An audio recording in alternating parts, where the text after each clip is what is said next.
Bill O'Reilly from BillO'Reilly.com. Nice to have him join the program once a week, give us a recap of the things that maybe we have missed or the media has missed, and his look at the news. We have to start with Hurricane Harvey and the aftermath. Bill, welcome to the program. Hey, Beck, I gave you a nice plug on BillO'Reilly.com about the charity work you've been doing through that Mercury charity. Thank you. So congratulations to you. It's very good work. Thank you very much. So, Bill, first of all, give me your thoughts on the overall state of the media this week with the coverage of Hurricane Harvey. Well, I mean, it's two-pronged. The actual hard news coverage is pretty good. And I think that the organization that the state of Texas showed, I think Governor Abbott really did a nice job. He's an amazing governor. Calmed a lot of fears. The state looked in control of the rescue efforts. And unlike the Katrina situation where the whole city collapsed, Houston and Galveston and Corpus Christi got hammered, but they didn't collapse. Yeah. And so I thought the coverage reflected that. That's the hard news coverage. But then, of course, go ahead. They try to politicize it, they being the hate Trump media, and then it got devolved into chaos. Okay, so before we get into that, let me go here back to Texas. When you saw Katrina, within 3 days, society generally melts down of 3 days without a police force. When people realize, there's nobody coming to help people, bad guys within 72 hours start to roam the streets and they're like, I'm going to do whatever I want. We didn't really see that here. Is that a Texas thing? Is it a cultural thing? Is that a result of the waters being so high? The bad guys were stuck in their house. What do you think happened? Well, I think it was an organizational thing where the state and the city and the counties, they didn't lose control of the process. So they were on the scene, visible. When you turned on your television, you said you saw law enforcement, saw National Guard, you saw administrators. And there wasn't a sense, as there was in New Orleans, that it was totally out of control. Mm-hmm. It was out of control with the rain.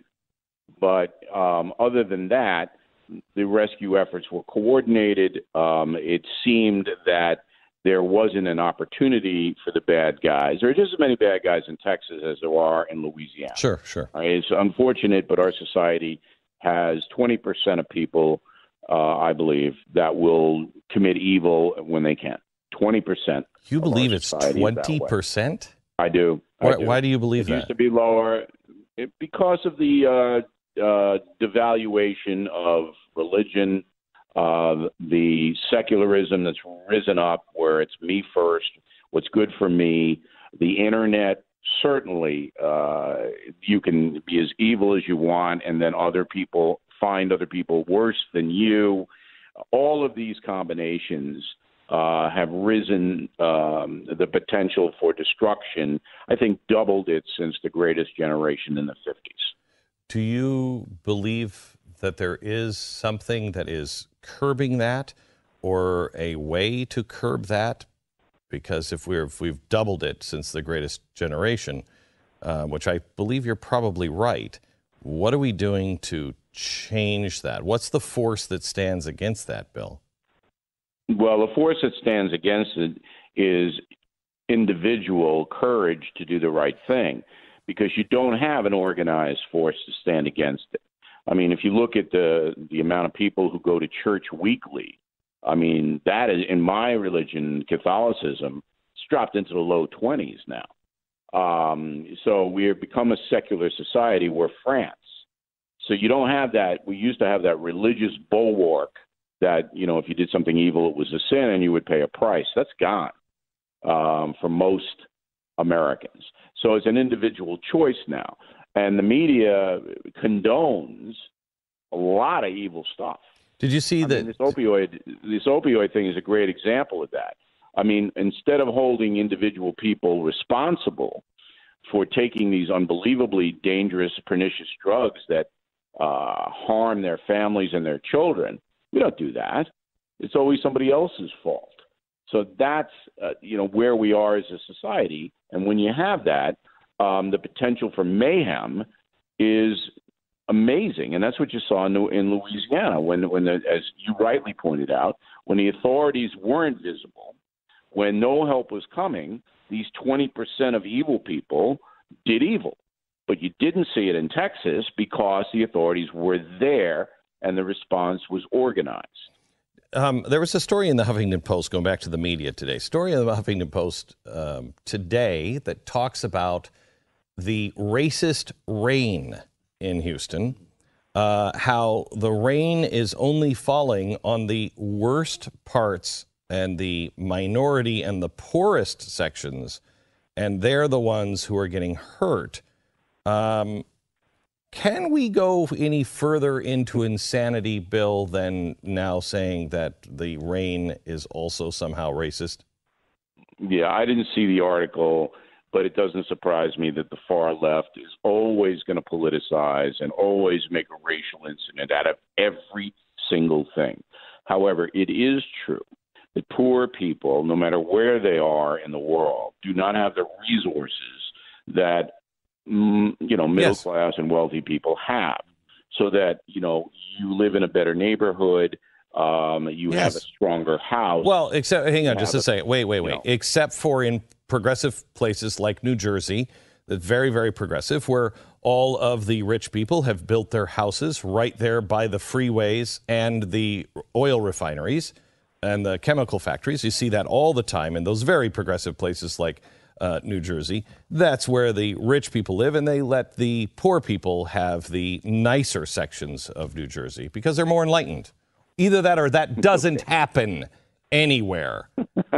No. Okay, look, go ahead. The point that everybody should understand is that this country is very generous. All right, we're the most generous people on earth, the individual Americans.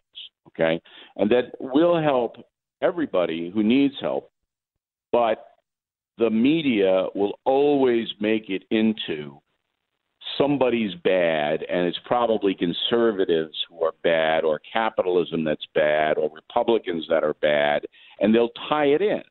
I mean, the best example this week was when Chris Cuomo of CNN went off on the global warming stuff.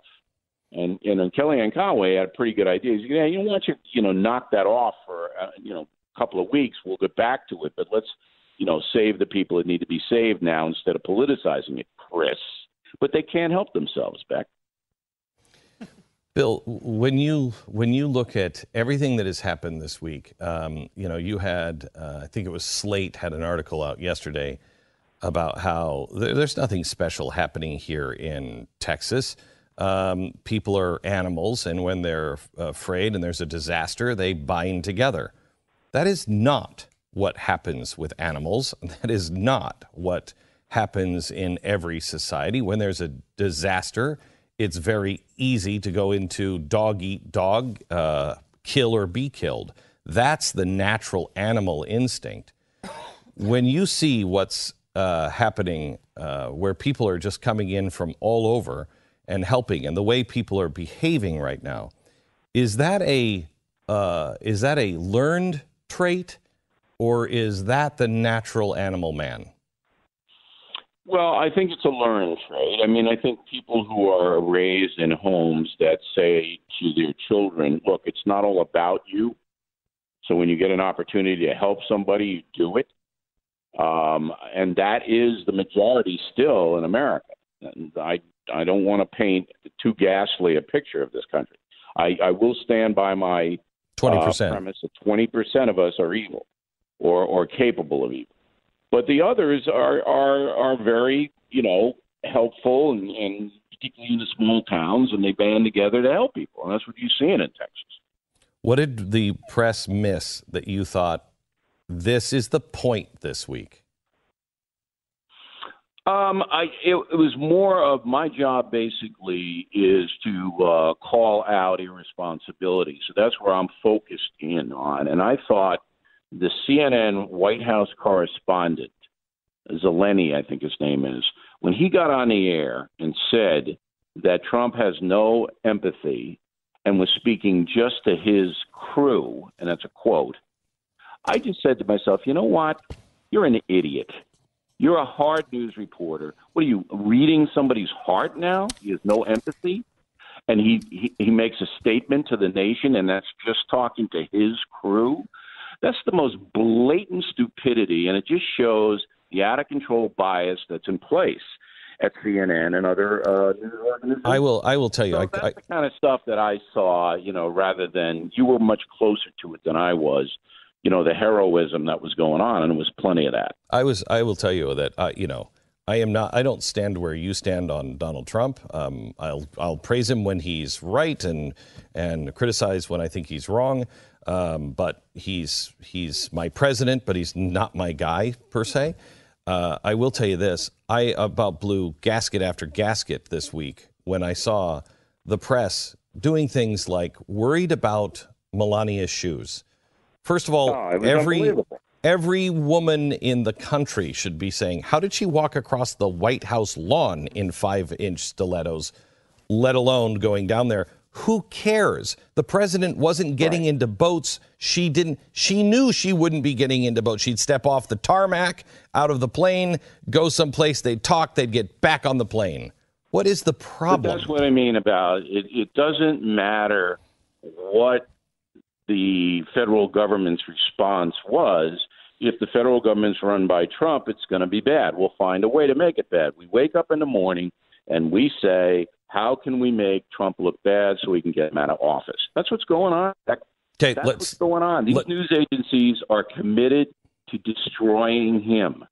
Go ahead. When we come back, Bill O'Reilly on the other things that have been happening, for instance, the tax reform the president has talked about this week, North Korea launching another missile, and the effects of not only Hurricane Harvey in gas and oil and what that could mean down the road, but also we now have another hurricane barreling in. This one is Hurricane Irma. It looks like it's tracking today to go through, as Joe Bastardi told us yesterday, through Puerto Rico or Hispaniola and do some real damage.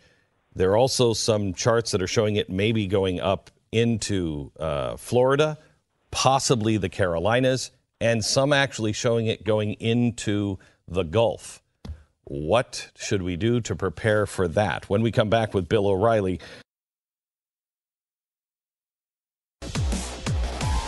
This is the Glenn Beck Program.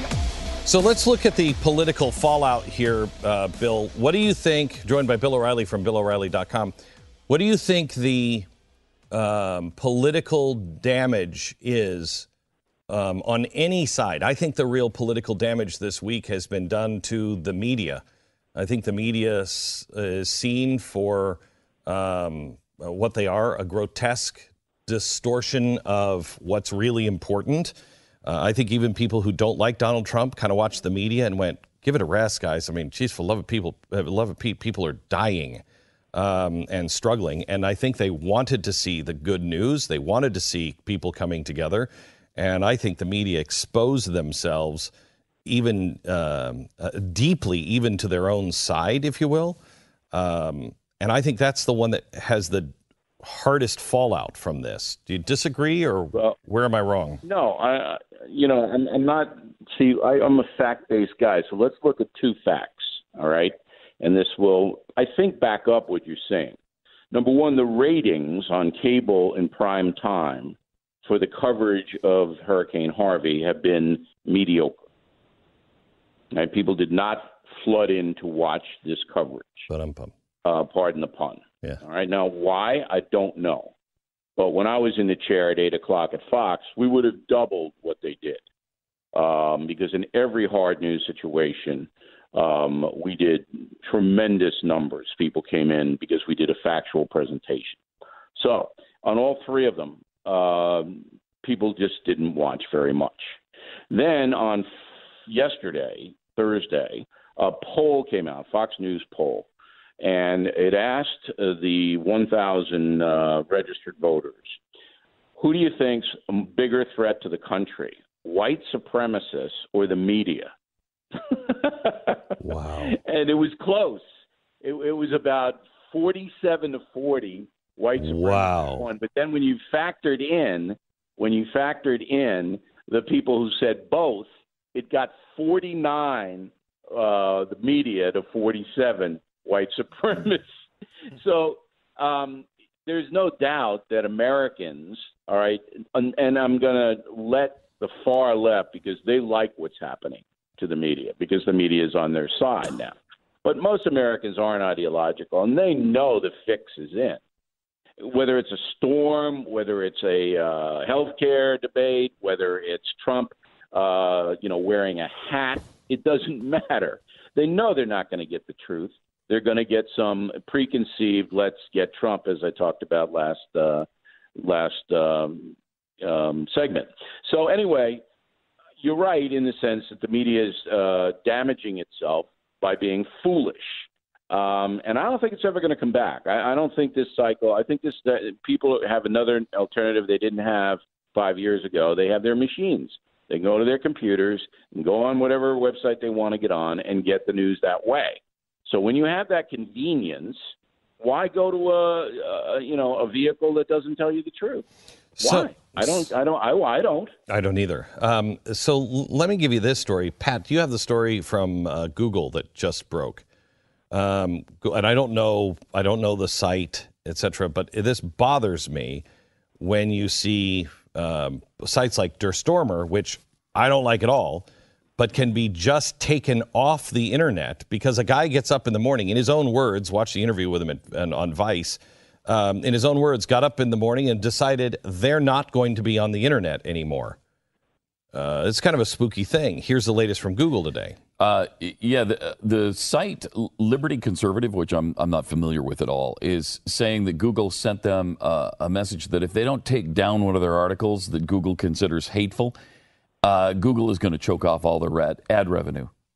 They'll lose all of it. So it seems like extortion. It seems like censorship. So what happens there, Bill?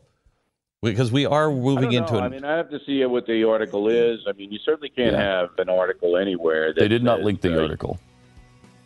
Yeah, you can't have an article that says you should attack and hurt people. You can't have that. That's why this guy at Dartmouth got in trouble, this Antifa guy, the professor at Dartmouth, who got chastised by the president of that Ivy League university. Okay. Because he was basically saying, if you're an Antifa guy, you can prepare for violence. Back in just a second with Bill O'Reilly from BillO'Reilly.com. The Glenn Beck Program. Mercury.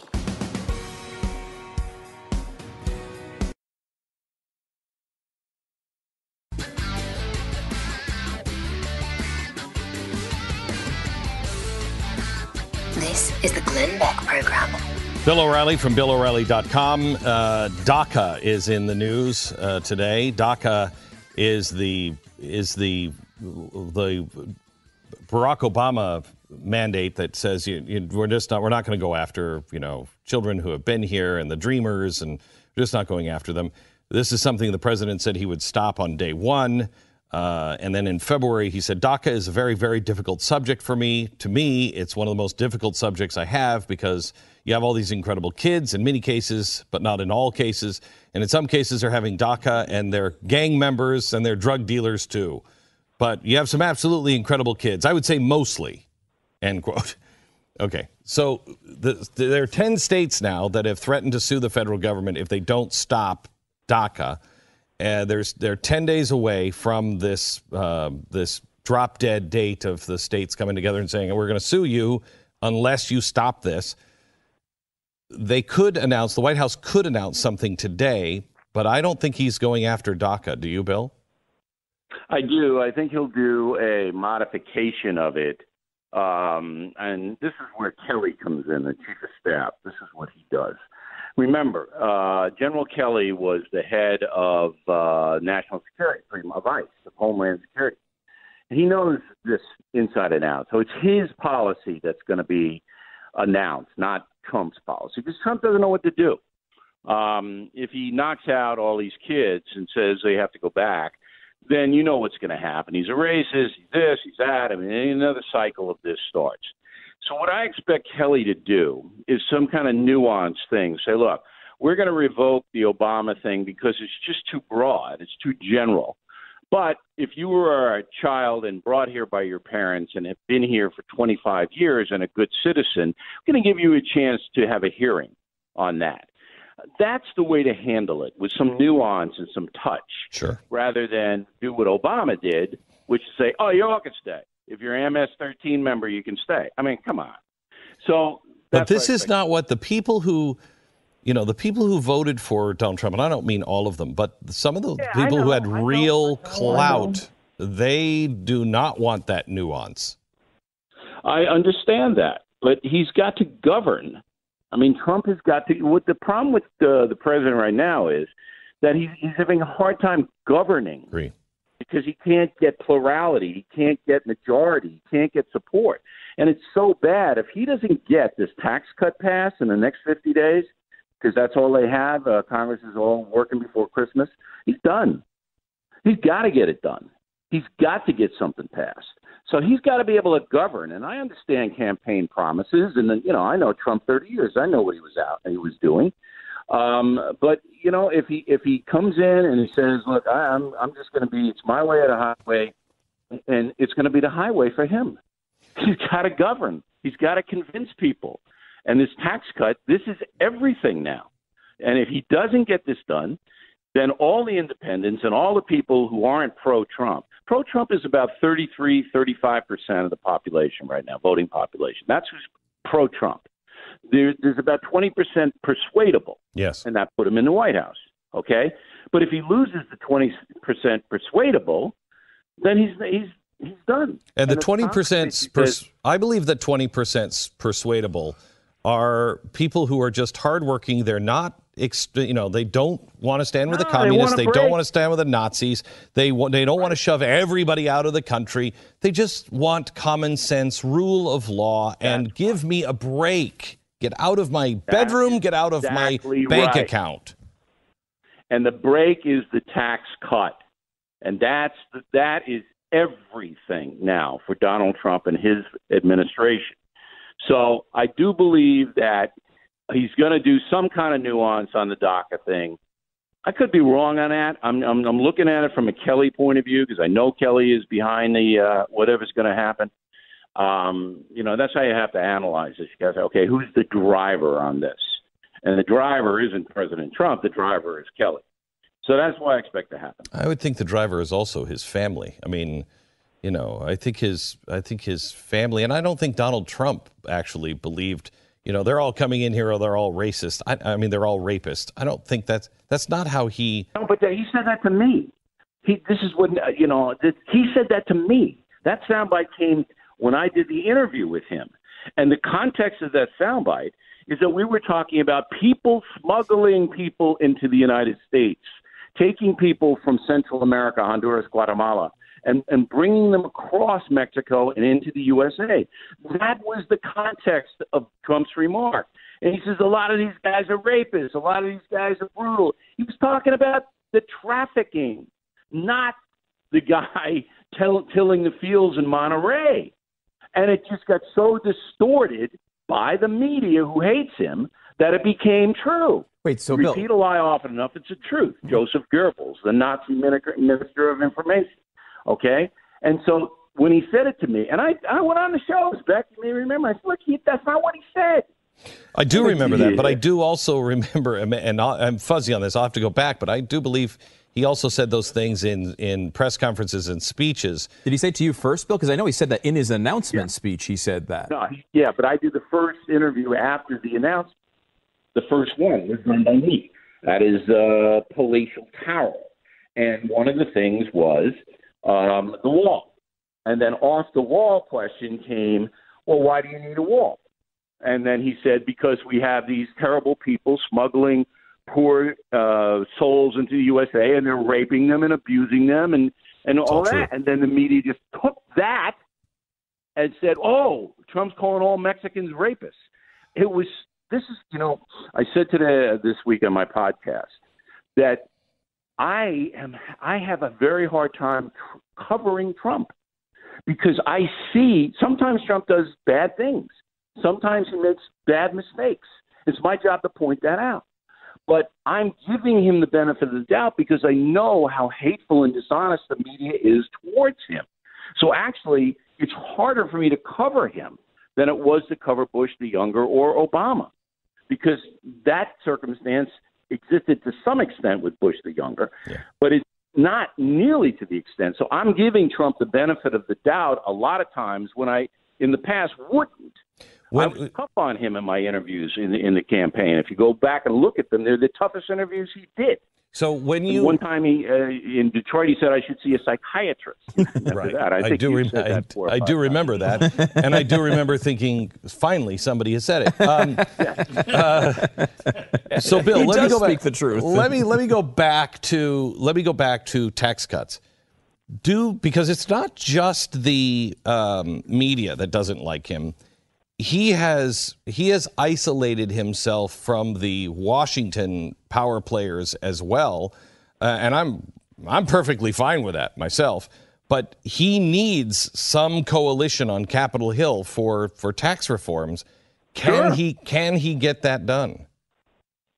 I don't know. I mean, who knows? But when you're going to Mitch McConnell, the most powerful guy in the Senate, hey, you're an idiot, it makes it a little harder. Right. So what I expect is, and he's already doing it, now he's going to have a little leadership meeting at the White House. Again, this is a Kelly thing. He's going to bring in McConnell and Speaker of the House, Ryan, and he's going to bring in Pelosi and Chucky Schumer for a little tete-a-tete. Okay. I don't know whether he can I know that McCain's always going to give him a hard time. Always. 100% hard time from John McCain because he really hates him. McCain hates Trump. So you'll always get a hard time there, and that's what derailed the healthcare thing. But he might be able to pick off 3 or 4 Democrats to vote for the tax cuts. That's all he needs if he can get most of the Republicans. So it's going to be a high drama, no doubt. Last question on North Korea. North Korea fires a missile. They were very strategic. They flew that missile really high up in the atmosphere. So it wasn't technically violating the airspace of Japan, but a ballsy move. They're going into the worst. I think they've had, was it the worst drought? They've had the worst crop season they've had like in 50 years in North Korea. They're going into probably famine this winter, and they're going to have a hard, cold winter as well. They can't sell anything overseas. This makes North Korea a little cagey. I think that's why they're pushing as hard as they can. What should be done on North Korea at this point? Just wait. Squeeze them economically. Pound China not to buy their coal. That's the only thing they can really sell now. But just wait. We should not strike nor respond to these missiles, right? Not yet. If they kill somebody, you're going to have to respond. But let me say this. Unless they strike first, should we be thinking about anything military, involving our military? You can do a few surgicals like they did in Syria with the poison gas situation. You can do that, but not a whole massive attack on the country. Bill O'Reilly, what do you have planned for Labor Day weekend? I wrote an interesting column for my BillO'Reilly.com deal on the value of work and how it's made this country the greatest country in history of civilization. I'm going to reread Killing England out September 19th because I have to go on all the shows in a couple of weeks to promote the book. Yeah, really and this plays right into the statue thing because they're coming for Washington and Jefferson, and we tell you what those men were really like. Did you read any of the book yet? I have. It's really good. And you're trolling for compliments, and I'm not going to give them to you. But yes, I did. Real quick. You can pre-order it on. Can you pre-order it on the Blaze, by the way? No, I don't think so. We sell. Amazon, Barnes & Noble, BillO'Reilly.com. No. Do it on BillO'Reilly.com. You get a 50% off the other Killing Book spec. Okay. That's a great deal for you. Yeah, it's a great deal. If you hadn't have shipped them to me by bulk just to get me to give them away, use them as kindling, something. But BillO'Reilly.com, his new book on the American Revolution is phenomenal, and it comes out in a couple of weeks. Thanks. You can pre-order it now at BillO'Reilly.com. Thanks, Bill. We'll talk to you. Have a great weekend. All right, you too. Thanks for having me on.